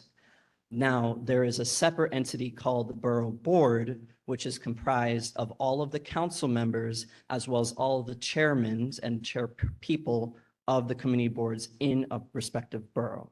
Now, at this particular entity, which happens earlier this year, most of the council members abstained because they will have their own separate votes after the City Planning Commission receives all of this information from both the individual community boards, from the borough presidents and the borough boards. They will take a vote. And then finally, the city council will then review the proposal, modify the proposal, and then take a final vote. Cool? So what is the specific confusion on like what? Well, so here's the thing. Just to be clear, remember in a ULURP that the vote that you all take as a community board is advisory only, right? The mayor is going to push it through no matter what you say. In fact, the community boards were a majority out of the 59 community boards in the city, the majority all voted no on this. So I wouldn't go as far as to say, I have no say in whether something was done, something wasn't done with this board. It doesn't matter because most of Brooklyn already voted no. So now it's up to the council to take the specific feedback, and our member will be meeting individually with our community boards. We have 14, 17, and 18 to talk about specific modifications. If there's anything we can salvage, any specific components such as eliminating parking mandates or accessory dwelling units and legalizing basements, because some components a lot of people call our office and are in support of, especially when it comes to legalizing basements, because a lot of people have family members that they want to do. However, there are other components that we're obviously against. So that's a negotiation that will take place after it goes to the City Planning Commission, if that makes sense. Okay. All right. Thank you. Thank you. Old business. Unfinished business.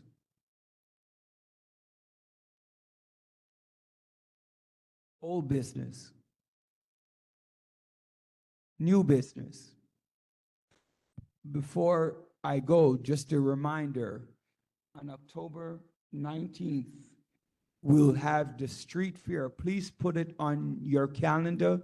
Again, each person, each board member, please do your due diligence to try to come out and bring a couple people with you to participate. Please note, if you're not part of a committee, you will be assigned a committee. So if you're not part of committee, you will be assigned and attendance will be taken at that committee level. Any other question? Can I get a motion to adjourn? Can I get a second? Rose Graham, second. The time is now 9:42. The meeting is adjourned. God bless you. Have a great evening.